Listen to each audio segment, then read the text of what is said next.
আন্দোলনকারীদের হত্যার উদ্দেশ্যেই গুলি করা হয়েছে। দৃষ্টি হারিয়েছেন অনেক মানুষ। রাজধানীর জাতীয় চক্ষু বিজ্ঞান ইনস্টিটিউট পরিদর্শন শেষে এই কথা জানিয়েছেন আন্তর্জাতিক অপরাধ ট্রাইব্যুনালের চিফ প্রসিকিউটর মোহাম্মদ তাজুল ইসলাম। প্রমাণ সংগ্রহ তদন্ত করে জড়িতদের বিরুদ্ধে দ্রুতই ব্যবস্থা নেওয়া হবে বলেও জানিয়েছেন তিনি। হাসপাতালের বিছানায় যন্ত্রণায় কাতরাচ্ছে আন্দোলনে গুলিতে আহত অনেকে। বৈষম্য বিরোধী ছাত্র আন্দোলনে গুলিবিদ্ধ হয়ে সম্পূর্ণ ক্ষতিগ্রস্ত হয়েছে তার এক চোখ। দৃষ্টি আর ফিরে পাবেন কিনা সেই শঙ্কায় কাটছে প্রতিটি মুহূর্ত।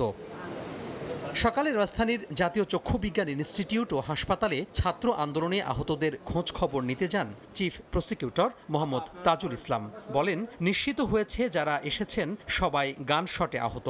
আন্দোলনকারীদের হত্যার উদ্দেশ্যেই গুলি করা হয়েছে এমন প্রমাণ সংগ্রহ করা হয়েছে বলে জানিয়েছেন আন্তর্জাতিক অপরাধ ট্রাইব্যুনালের চিফ প্রসিকিউটর। প্রথম দিকে যারা গুলিবিদ্ধ এখানে চিকিৎসার জন্য এসেছেন তারা কিন্তু ভয়ে, পুলিশের ভয়ে তাদের নাম ঠিকানা বলতে চাননি। দ্রুততম সময়ে এখানে চিকিৎসা নিয়ে চলে যাওয়ার চেষ্টা করেছেন। যাদেরকে ভর্তি করা দরকার ছিল, থাকতে বলা হয়েছে, তারা সেটা থাকতে চাননি, কারণ তারা আশঙ্কা করেছেন পুলিশ হয়তো তাদেরকে ধরে নিয়ে যাবে। এ সময় তিনি আরও বলেন, তদন্ত করে প্রমাণ সংগ্রহ করা হচ্ছে, দ্রুতই ব্যবস্থা নেওয়া হবে। একই সঙ্গে ন্যায় বিচারের স্বার্থে ট্রাইব্যুনাল দ্রুত পুনর্গঠনেরও আহ্বান জানান চিফ প্রসিকিউটর। ট্রাইব্যুনাল গঠনের সাথে তদন্তের কোনো সমস্যা নেই। তদন্ত তার নিজস্ব প্রক্রিয়াতে চলছে, এটা অব্যাহত থাকবে। হাসপাতালের পরিচালক বলেন, 28 জন রোগীর চোখ সম্পূর্ণভাবে ক্ষতিগ্রস্ত হয়েছে। এখন আমরা সেকেন্ড ফেজের অপারেশন করছি এবং এই মুহূর্তে প্রায় লাস্ট 15 ডেজ আমরা প্রায় 160 রোগীদের অপারেশন করেছি। সেই সাথে আমাদের এই সক্ষমতা কিছু সীমাবদ্ধতা রয়েছে এবং আমরা স্বাস্থ্য মন্ত্রণালয় এবং স্বাস্থ্য অধিদপ্তরের নির্দেশনা অনুযায়ী ইস্পাহানী ইসলামিয়া চক্ষু হাসপাতাল এবং বিএসএমএমইউ হাসপাতালের তাদের যে আই ডিপার্টমেন্ট রয়েছে তাদেরও আমরা সাপোর্ট নিচ্ছি। যাদের পুনর্বাসন প্রয়োজন তাদের দ্রুত পুনর্বাসনের জন্য রাষ্ট্রের প্রতি আহ্বান জানান চিফ প্রসিকিউটর। তোহা খান তামিম, সময় সংবাদ, ঢাকা।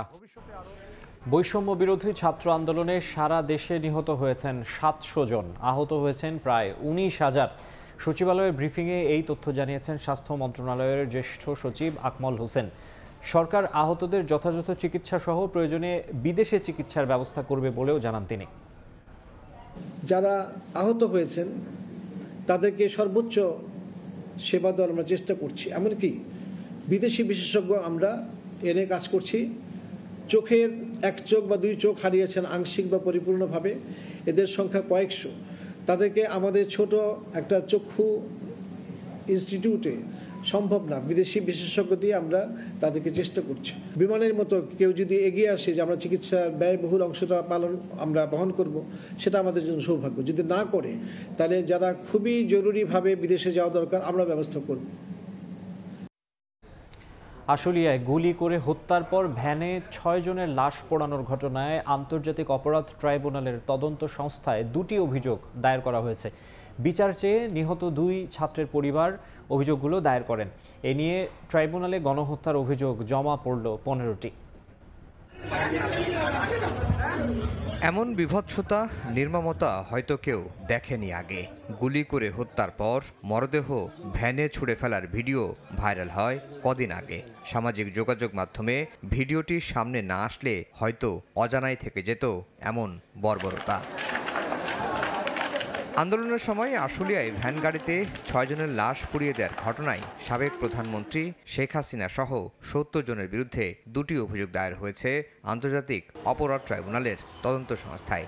বিচার চেয়ে 2 জনের পরিবার এই অভিযোগ দায়ের করেছেন।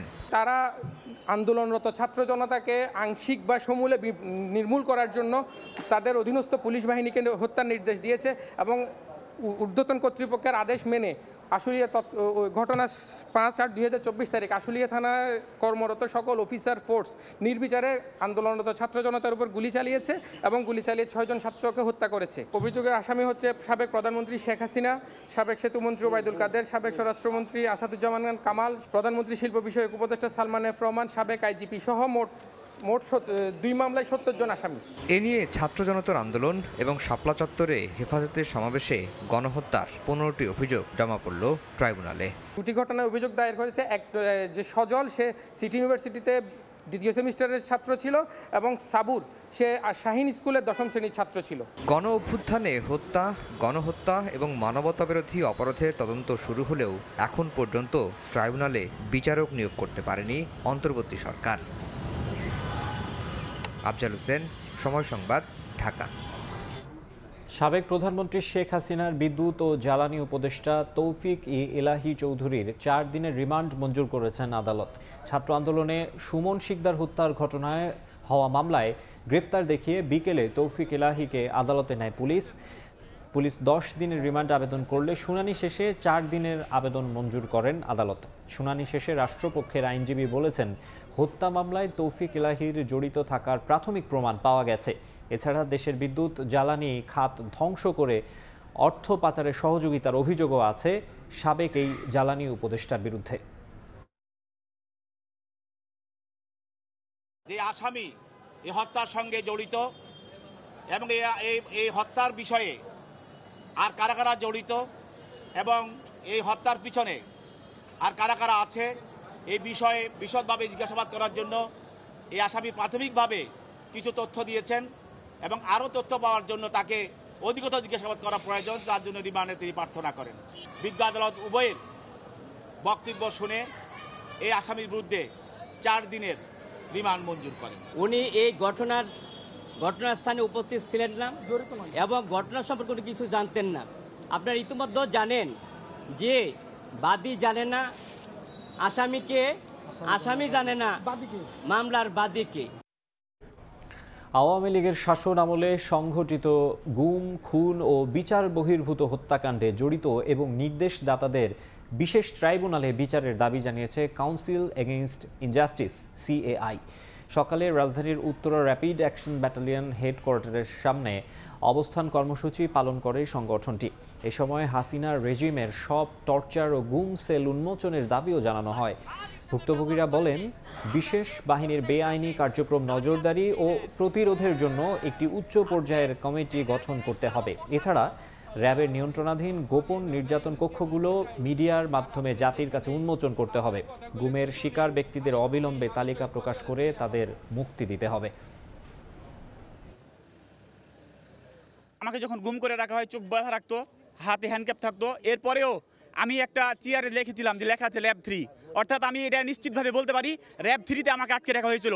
র্যাব 3-র যে অফিস, ওই অফিসটা আমি দেখতে চাই। বাংলাদেশে যতগুলি এরকম গুম সেল, টর্চার সেল, নির্যাতন সেল আছে, সবগুলোকে উন্মোচন করে জাতির সামনে তুলে ধরতে হবে, দেখাতে হবে। আমরা চাচ্ছি একটা ট্রাইব্যুনাল গঠন করা হোক। সে ট্রাইব্যুনালের মাধ্যমে এই ব্যক্তিগুলিকে, চিহ্নিত ব্যক্তিগুলিকে যারা এর সাথে জড়িত, এদেরকে আইনের আওতায় এনে এদের বিচারের ব্যবস্থা করা হবে। সন্ধ্যায় জাতির উদ্দেশ্যে ভাষণ দেবেন অন্তর্বর্তী সরকারের প্রধান উপদেষ্টা ডক্টর মোহাম্মদ ইউনূস। সকালে প্রধান উপদেষ্টার প্রেস উইং থেকে গণমাধ্যমে জানানো হয়, সন্ধ্যা 7:30টায় জাতির উদ্দেশ্যে ভাষণ দেবেন অন্তর্বর্তী সরকার প্রধান। তার ভাষণ বাংলাদেশ টেলিভিশন ও বেতারের পাশাপাশি বেসরকারি টেলিভিশনগুলোতেও সম্প্রচার করা হবে। এর আগে গেল 25 আগস্ট জাতির উদ্দেশ্যে ভাষণ দিয়েছিলেন প্রধান উপদেষ্টা। বাংলাদেশ ও ভারত সফর করবেন দক্ষিণ ও মধ্য এশিয়া বিষয়ক সহকারী মার্কিন পররাষ্ট্রমন্ত্রী ডোনাল্ড লু। 16 সেপ্টেম্বরের মধ্যে এই সফরের কথা রয়েছে। মঙ্গলবার মার্কিন পররাষ্ট্র দফতরের এক বিজ্ঞপ্তিতে এই তথ্য জানানো হয়। এতে বলা হয়েছে, দুই দেশ সফরের সময় ভারত ও প্রশান্ত মহাসাগরীয় অঞ্চলে যুক্তরাষ্ট্রের অংশীদারদের অর্থনৈতিক প্রবৃদ্ধি ও স্থিতিশীলতা বিকাশে সহায়তার অঙ্গীকার পুনর্ব্যক্ত করবেন লু। বাংলাদেশে অন্তর্বর্তী সরকারের সঙ্গে বৈঠকের জন্য লু একটি আন্তঃসংস্থা প্রতিনিধি দলে যোগ দেবেন। যুক্তরাষ্ট্র কিভাবে বাংলাদেশের অর্থনৈতিক প্রবৃদ্ধি, স্থিতিশীলতা এবং উন্নয়নের প্রয়োজনে সহায়তা করতে পারে, নির্বাচন নিয়ে সময় বেঁধে দিয়ে অন্তর্বর্তী সরকারকে কোনো চাপে রাখতে চায় না বিএনপি। রাষ্ট্রের সংস্কার শেষে যত দ্রুত সম্ভব নির্বাচন আয়োজনে সরকারকে সব ধরনের সহযোগিতা করবে দলটি। এদিকে ছাত্র আন্দোলনে হতাহতদের স্মরণে আগামী 14 ও 15 সেপ্টেম্বর 2 দিনের কর্মসূচি ঘোষণা করেছে বিএনপি। শেখ হাসিনার সরকারের পতনের পর থেকেই কূটনৈতিক তৎপরতা বেশ চোখে পড়ছে রাজনৈতিক অঙ্গনে। বিশেষ করে বিএনপির সঙ্গে কয়েক দফায় বৈঠক করেছেন বিভিন্ন দেশের রাষ্ট্রদূতরা। বুধবার দুপুরে দলটির চেয়ারপারসনের রাজনৈতিক কার্যালয়ে বিএনপি নেতাদের সঙ্গে সাক্ষাৎ করেন বাংলাদেশে নিযুক্ত অস্ট্রেলিয়ান হাইকমিশনার নাদিয়া সিমসন। এ সময় মহাসচিব মির্জা ফখরুল ইসলাম আলমগীর ও স্থায়ী কমিটির সদস্য আমির খসরু মাহমুদ চৌধুরী উপস্থিত ছিলেন। 1.5 ঘন্টার বৈঠক শেষে আমির খসরু বলেন, বিদেশিদের সবার আগ্রহ নির্বাচন নিয়ে, কবে নাগাদ ভোট হবে এ নিয়ে বিএনপি কি ভাবছে সে বিষয়েও জানতে চাইছেন তারা। বর্তমান প্রেক্ষাপটে বাংলাদেশের আমরা কবে নির্বাচনের দিকে যাচ্ছি, কতদিন নির্বাচনের জন্য কত সময় লাগতে পারে তারা জানতে চেয়েছে, এবং নির্বাচনী কর্মকাণ্ডের জন্য কি কি পরিবর্তন দরকার সেগুলো কিভাবে এগুচ্ছে সে ব্যাপারে জানতে চেয়েছে। এক্স্যাক্টলি আমরা টাইম তো ফ্রেম এই জন্য বলছি না, আমরা তো একটা সময় দিয়ে তাদের উপর চাপ সৃষ্টি করতে চাচ্ছি না। আমরা চাচ্ছি সরকার সফলভাবে তাদের কাজগুলো করুক। গত 15 বছরে দেশে যে ক্ষমতার অপব্যবহার হয়েছে সেখান থেকে বের হয়ে আসতে হবে মন্তব্য করে বিএনপির এই নেতার পরামর্শ, নির্বাহী বিভাগ পুনর্গঠনে সবার সঙ্গে আলাপ আলোচনা করে সিদ্ধান্ত নিলেই সুফল আসবে দেশের জন্য। নির্বাহী বিভাগে আজকে বস্তুত পক্ষে একটা দলীয় নির্বাহী বিভাগ ছাড়া তার কিছু বাকি নাই। এখান থেকে বেরিয়ে আসতে হলে এটা খুব সহজ কাজ নয়, হয়তো ভুল ত্রুটি থাকতে পারে, কিন্তু সেটা আমরা বলবো আলাপ আলোচনার মাধ্যমে সমাধান করার জন্য। নিজেদের মধ্যে যাতে কোনো বিভেদ না হয়। এখানে কেউ কিন্তু চায় না দেশটা আজকে একটা বিশৃঙ্খলার দিকে যাক, কারণ সুযোগ সন্ধানীরা এখানে বসে আছে, তাদেরকে তো আমরা সেই সুযোগ দিতে পারি না। একই দিন দুপুরে নয়াপল্টনে দলের কেন্দ্রীয় কার্যালয়ে যৌথ সভা করে আগামী 14 ও 15 সেপ্টেম্বর 2 দিনের কর্মসূচি ঘোষণা করেন দলটির স্থায়ী কমিটির আরেক সদস্য AZM জাহিদ হোসেন। স্মরণ সভা 14 তারিখ কেন্দ্রীয় শহীদ মিনারে, যেটি আমরা খালি যারা শহীদ হয়েছে তাদের জন্য না, যারা পঙ্গুত্ব বরণ করেছেন সেই সমস্ত মানুষগুলো। আর গণতন্ত্রের সমাবেশ হবে বিএনপির 15 তারিখে। গণতন্ত্র পুনরুদ্ধারে এখনো লড়াই চলছে মন্তব্য করে জাহিদ হোসেন বলেন, সুষ্ঠু নির্বাচন ব্যবস্থা ও জনগণের সরকার প্রতিষ্ঠা না হওয়া পর্যন্ত আন্দোলন অব্যাহত থাকবে। দুটো ভিন্ন প্রোগ্রাম। আহমেদ সালেহিন, সময় সংবাদ, ঢাকা। দুর্নীতিগ্রস্ত এবং আওয়ামী লীগ সরকারের সুবিধাভোগী ডিসিদের নিয়োগ বাতিলের দাবি জানিয়েছেন বঞ্চিত কর্মকর্তারা। পরে নতুন 8 জেলা প্রশাসকের নিয়োগ বাতিল করা হয়, রদবদল করা হয় 4 জেলায়। ছাত্র জনতার আন্দোলনের মুখে 5 আগস্ট আওয়ামী লীগ সরকারের পতনের পর প্রশাসনের বিভিন্ন ক্ষেত্রে রদবদলের হিড়িক পড়ে। গত দুদিনে দেশের বিভিন্ন স্থানে জেলা প্রশাসক পদেও আসে পরিবর্তন। অবশেষে সোমবার 25 জেলায় এবং মঙ্গলবার 34 জেলায় 2 দফায় মোট 59 জন নতুন জেলা প্রশাসক নিয়োগ দেয় অন্তর্বর্তীকালীন সরকার।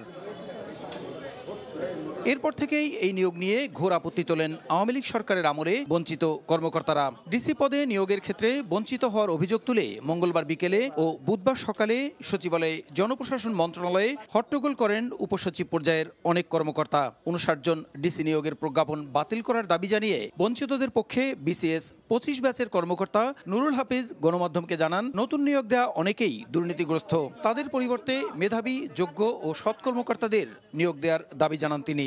এই প্রজ্ঞাপন দুটি যে হয়েছে এটা বাতিল করে দিয়ে এইখানে সত্যিকারের যারা মেধাবী, যোগ্য এবং সততা, মেধা এবং দক্ষতার যোগ্যতার ভিত্তিতে নতুন করে পদায়ন। পরে নতুন জেলা প্রশাসকের নিয়োগ বাতিলের দাবি প্রসঙ্গে জনপ্রশাসন মন্ত্রণালয়ের সিনিয়র সচিব মোখলেসুর রহমান বলেন, অভিযোগের ভিত্তিতে 8 জেলা প্রশাসকের নিয়োগ বাতিল করা হয়েছে আর 4 জনকে রদবদল করা হয়েছে। যেই সমস্ত পদায়নকৃত জেলা প্রশাসকের বিরুদ্ধে ভ্যালিড অভিযোগ পাওয়া গিয়েছে, অলরেডি 8 জন ডিসিকে তার নিয়োগ বাতিল করা হয়েছে। প্রশাসনের বিভিন্ন ক্ষেত্রে নিয়োগ দেওয়ার জন্য যোগ্য কর্মকর্তা পাওয়া অনেক কঠিন বলেও মন্তব্য করেন এই সিনিয়র সচিব। সবই নবনিযুক্তি নিয়ে কথা বলা হচ্ছে। প্রসূন আশিস, সময় সংবাদ, ঢাকা। উচ্চ আদালতের রায়ের পরও অডিটর পদকে 11তম গ্রেড থেকে 10ম গ্রেডে উন্নীত করা সহ 11 দফা দাবিতে অবস্থান কর্মসূচি পালন করছেন অডিটররা। একই অডিটর পদে 2 ধরনের গ্রেডের বৈষম্য দূর করার দাবি তাদের।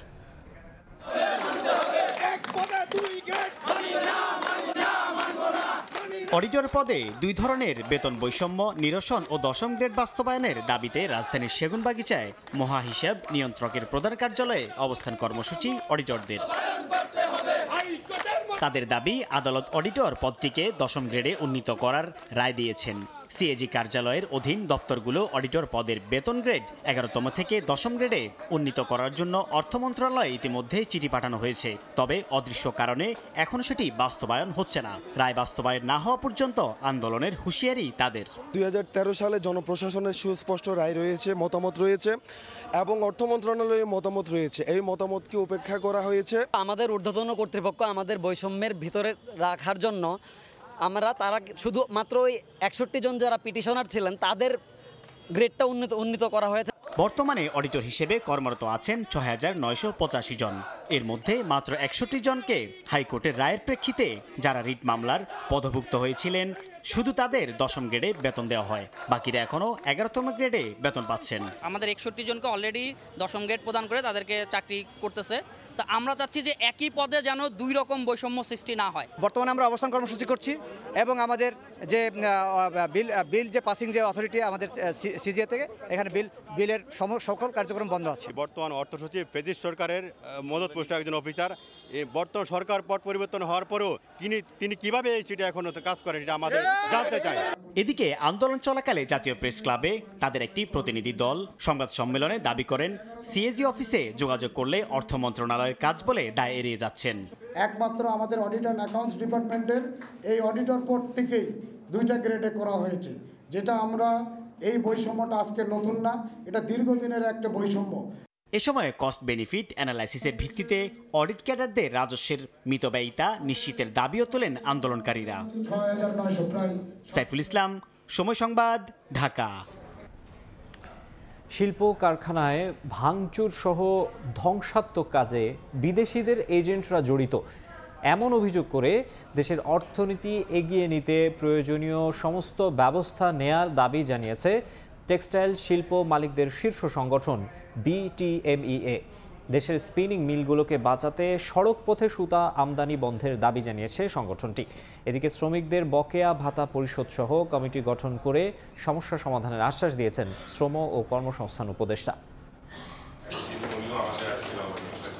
স্থানীয় পোশাক শিল্পের কাপড় ও সুতার যোগান দিয়ে দেশের অর্থনীতিতে বড় ভূমিকা রাখছে বস্ত্র খাত। কিন্তু বর্তমানে গ্যাস বিদ্যুৎ সংকটে এ খাতের উৎপাদন নেমেছে সক্ষমতার অর্ধেকে। এমন দাবি করে কিভাবে ভুল জ্বালানি নীতির বলি হয়েছে দেশের শিল্প খাত, সেই বিশ্লেষণও তুলে ধরে বস্ত্র খাতের শীর্ষ সংগঠন বিটিএমইএ নেতারা। এটা একটা ভ্রান্ত নীতির কারণে আজকে আমাদের গ্যাসের এই দুরবস্থা। ইন্ডিয়া এবং চায়নাতে এখনো তাদের prime source of electricity is coal. সেখানে আমি কেন নিজের কোল রেখা আমি আমার prime source of electricity generation করে রাখছি fuel based, liquid fuel based, যেটার জেনারেশন কস্ট সবচেয়ে বেশি। বুধবার রাজধানীর পান্থপথে বিটিএমইএ কার্যালয়ে আয়োজিত এই সংবাদ সম্মেলনে প্রতিযোগিতার সক্ষমতায় দেশের বস্ত্র খাতকে টিকিয়ে রাখতে ভারত থেকে সড়ক পথে সুতা আমদানি বন্ধের দাবি জানায় সংগঠনটি।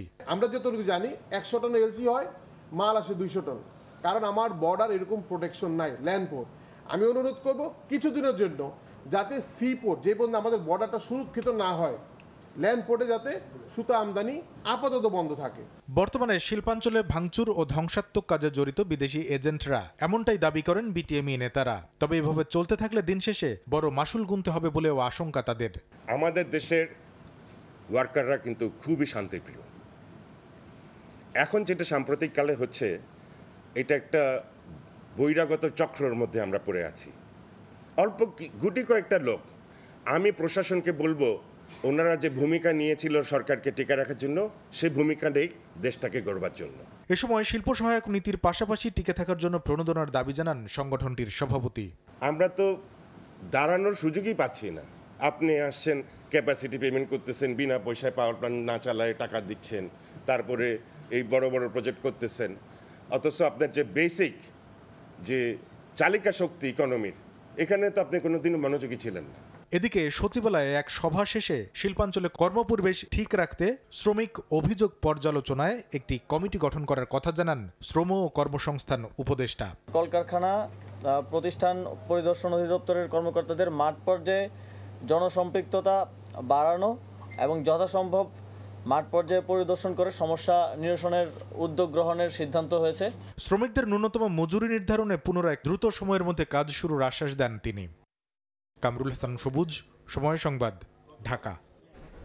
মানবাধিকার কর্মী গোলাম মোহাম্মদ রব্বানীর ওপর হামলার ঘটনায় সাবেক আইজিপি বেনজির আহমেদ সহ 10 জনের বিরুদ্ধে হত্যা চেষ্টা মামলা হয়েছে। বুধবার ঢাকার মেট্রোপলিটন ম্যাজিস্ট্রেট আরবিয়া খানমের আদালতে ভুক্তভোগীর মা ও বিএনপির জাতীয় নির্বাহী কমিটির সদস্য মেহেরুন্নেসা হক বাদী হয়ে মামলাটি করেন। আদালত বাদীর জবানবন্দি গ্রহণ করে শাহবাগ থানাকে এজাহার গ্রহণ করতে নির্দেশ দেন।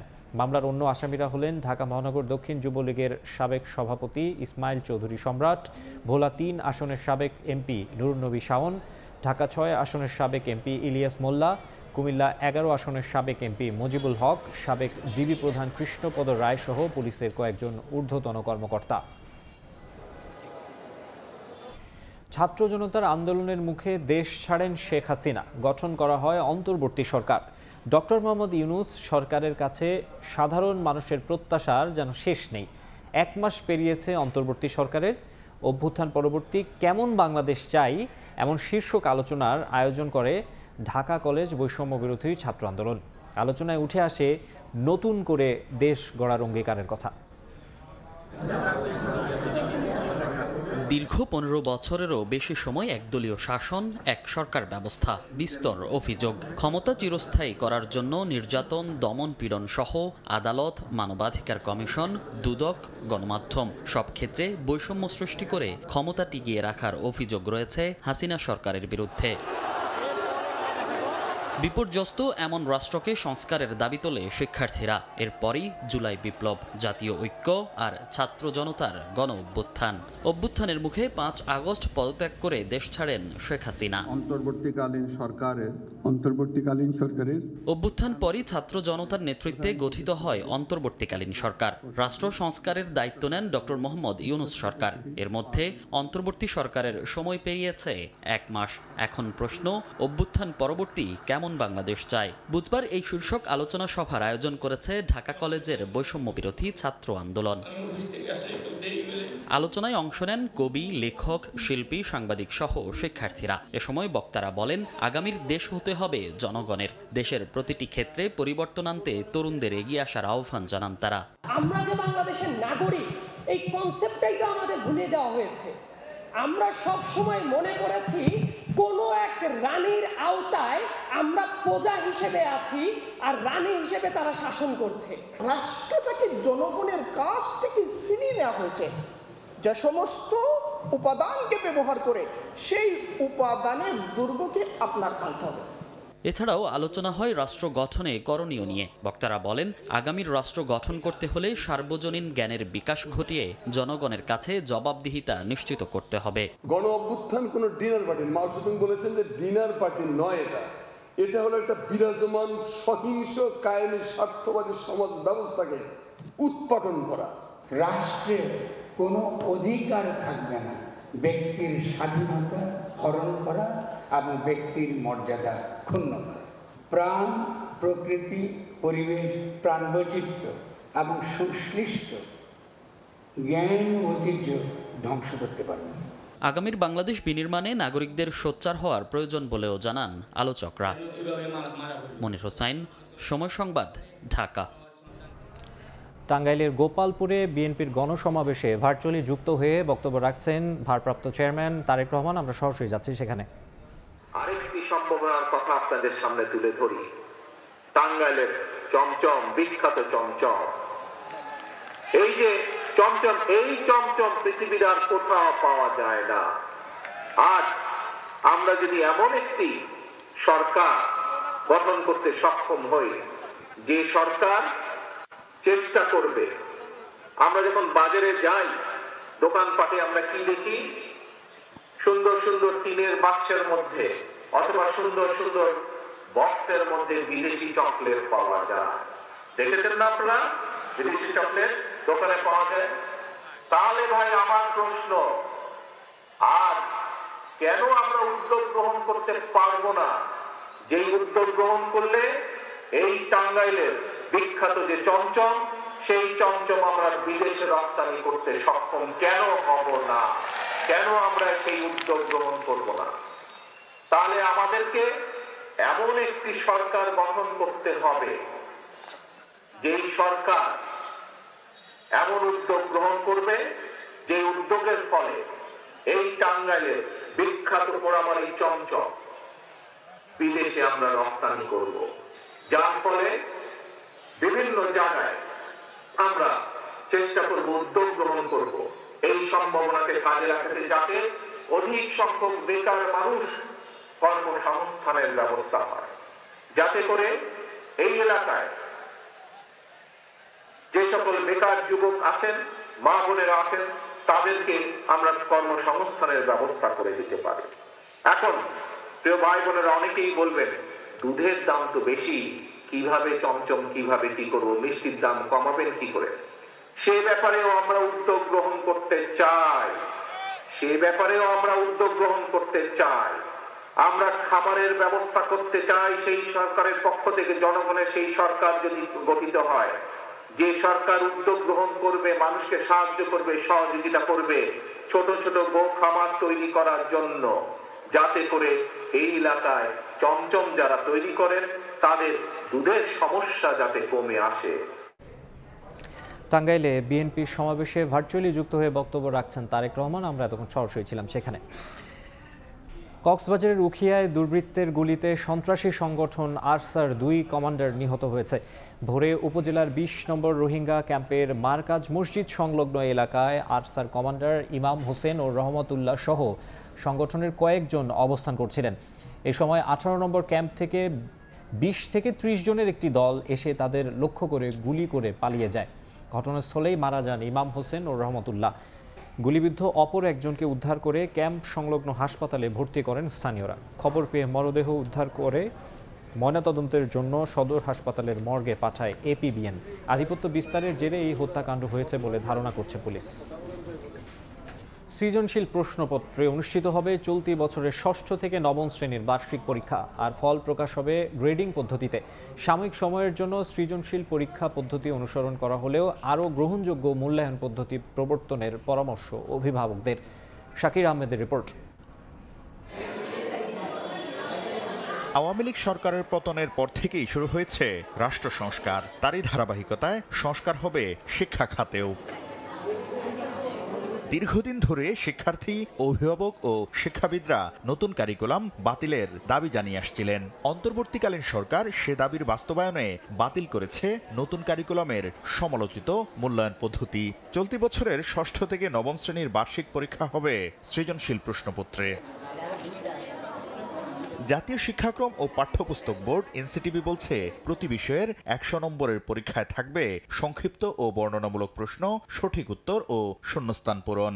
সামষ্টিক মূল্যায়নে 70% আর শিক্ষণকালীন মূল্যায়ন হবে 30%। একটা অংশ থাকবে যে সংক্ষিপ্ত এমসিকিউ এবং আর বাকিগুলো হচ্ছে সিকিউ ধরনের কোশ্চেন, এবং যে উদ্দীপক থাকে উদ্দীপক ছাড়াও কিছু প্রশ্ন আমরা রাখবো। তারপরে ধরেন আরও যে সংক্ষিপ্ত উত্তর প্রশ্ন কিংবা ধরেন যে শূন্যস্থান পূরণ, ট্রু ফলস, এগুলো থাকবে। অর্থাৎ একজন শিক্ষার্থীকে বিভিন্ন দিক থেকে মূল্যায়ন, প্রশ্নের কাঠামোর ভ্যারাইটি দিয়ে আমরা মূল্যায়ন করব।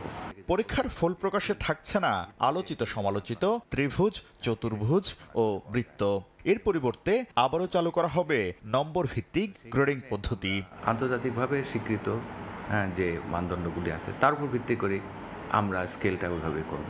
সেটা আমরা নম্বরের ভিত্তিতে আগে ঠিক করে তারপরে সেটাকে আমরা গ্রেডে পরিবর্তন করব। চলতি বছরের সাময়িক সময়ের জন্য পুরনো সৃজনশীল প্রশ্ন পদ্ধতির প্রচলনকে ইতিবাচক আখ্যা দিয়ে দ্রুত সবার কাছে গ্রহণযোগ্য পরীক্ষা পদ্ধতি প্রবর্তনের দাবি অভিভাবক ও শিক্ষা সংস্কার আন্দোলনকারীদের। আমরা জানি যে সৃজনশীল মূল্যায়ন পদ্ধতির মধ্যে অনেক সীমাবদ্ধতা আছে, কিন্তু তারপরেও আমাদের সেখানে আপাতত অন্তর্বর্তীকালীন পদক্ষেপ হিসাবে যেতে হচ্ছে। অংশীজনের মতামতের প্রতিফলন ঘটিয়ে গ্রহণযোগ্য পরীক্ষা পদ্ধতি প্রচলনের বিষয়ে জাতীয় শিক্ষাক্রম ও পাঠ্যপুস্তক বোর্ড কাজ করবে বলে জানান বোর্ডের চেয়ারম্যান। শাকির আহমেদ, সময় সংবাদ, ঢাকা।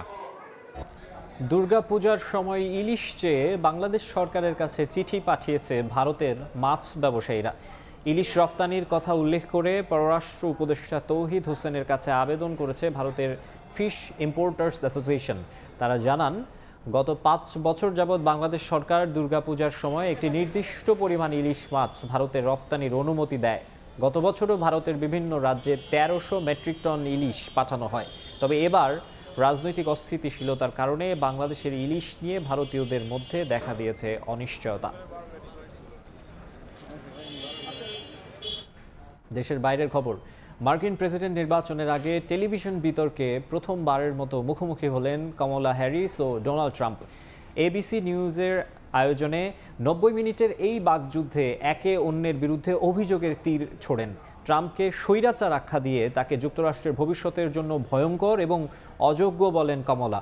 অন্যদিকে ট্রাম্প বলেছেন জো বাইডেন ও কমলা দেশকে ধ্বংস করেছেন। যুক্তরাষ্ট্র থেকে হাসানুজ্জামান সাকির রিপোর্ট। নভেম্বরে মার্কিন প্রেসিডেন্ট নির্বাচন সামনে রেখে প্রথমবারের মতো টিভি বিতর্কে মুখোমুখি ডোনাল্ড ট্রাম্প, কমলা হ্যারিস। পেনসিলভেনিয়ায় বিতর্কের মঞ্চে উঠে রিপাবলিকান নেতার পোডিয়ামের দিকে এগিয়ে গিয়ে হাত মেলান ডেমোক্র্যাট প্রার্থী। এরপর শুরু হয় 90 মিনিটের বাকযুদ্ধ। বিতর্কের শুরুতেই উঠে আসে মার্কিন অর্থনীতি ও জীবনযাত্রার ব্যয়ের মতো গুরুত্বপূর্ণ বিষয়। মার্কিনদের জন্য নয়, বরং চীনের মতো যেসব দেশ প্রতিনিয়ত যুক্তরাষ্ট্রকে শোষণ করছে তাদের উপর মোটা অঙ্কের শুল্ক আরোপ করার কথা জানান ট্রাম্প। তার শাসনামলে নয়, বরং ক্ষমতাসীনরা দেশের অর্থনীতি ধ্বংস করে দিয়েছে বলেও অভিযোগ করেন তিনি। জবাবে কমলা বলেন তার অর্থনীতি হবে মধ্যবিত্তের জন্য এবং ছোট ব্যবসার উপযোগী। এ সময় $50,000 আয়কর কমানোর পরিকল্পনার কথাও দর্শকদের জানান ডেমোক্র্যাট প্রার্থী। ট্রাম্পকে স্বৈরাচার আখ্যা দিয়ে মার্কিন ভাইস প্রেসিডেন্ট বলেন যুক্তরাষ্ট্রের জনগণ কোনোভাবেই ক্যাপিটল হিলে হামলাকারী, যৌন নির্যাতক ও ফৌজদারি অপরাধে দোষী সাব্যস্ত অসৎ ব্যক্তিকে প্রেসিডেন্ট হিসেবে দেখতে চায় না। জবাবে কমলাকে ট্রাম্প বলেন তাকে নির্বাচনে হারাতে একের পর এক আইনি ষড়যন্ত্র হয়েছে। দুই প্রার্থীর বিতর্কে ইসরায়েল হামাস সংঘাত ও রাশিয়া ইউক্রেন যুদ্ধ ইস্যু নিয়েও উত্তাপ ছড়ায়। Solution where we can rebuild Gaza, where the Palestinians have security, self-determination, and the dignity they so rightly deserve. Of abortion, President Trump, you've often She hates Israel. If she's president, I believe that Israel will not exist within 2 years from now. বিতর্কে কমলাকে ব্যক্তিগতভাবেও ঘায়েল করেন Trump. I don't know. I mean, all I can say is I read where she was not black, that she put out, and I'll say that. And then I read that she was black. And that's okay. নভেম্বরের president নির্বাচনে এরই মধ্যে হাড্ডাহাড্ডি লড়াইয়ের আভাস পাওয়া গেছে। দোদুল্যমান 7টি অঙ্গরাজ্যের মধ্যে জর্জিয়া, মিশিগান, নেভাদা ও উইসকনসিনে কমলা হ্যারিস এবং অ্যারিজোনা ও নর্থ ক্যারোলাইনায় সামান্য ব্যবধানে এগিয়ে রয়েছেন ট্রাম্প। আর পেনসিলভেনিয়ায় দুজনের জনসমর্থন সমান সমান। মার্কিন রাজনীতিতে গণতন্ত্রের সৌন্দর্য এই বিতর্ক। প্রেসিডেন্ট নির্বাচনেও এর গুরুত্ব অনেক। কমলা হ্যারিস এবারের বিতর্কে জয়ী হলেও ভোটের মাঠে কে জয়ী হবে সেই চূড়ান্ত ফলাফল দেখার জন্য মার্কিন জনগণ ও পুরো বিশ্বকে অপেক্ষা করতে হবে এই বছরের নভেম্বরের 5 তারিখ ভোটের দিন পর্যন্ত। হাসানুজ্জামান সাকি, সময় সংবাদ, যুক্তরাষ্ট্র। সময় সংবাদের শীর্ষ সংবাদ জানিয়ে দিচ্ছে আরেকবার। এবং নির্বাচনের সময় বেঁধে দিয়ে চাপ সৃষ্টি করতে চায় না বিএনপি, বললেন আমির খসরু। 14 সেপ্টেম্বর শহীদ মিনারে স্মরণ সভা, পরদিন গণতন্ত্র দিবস পালনের ডাক।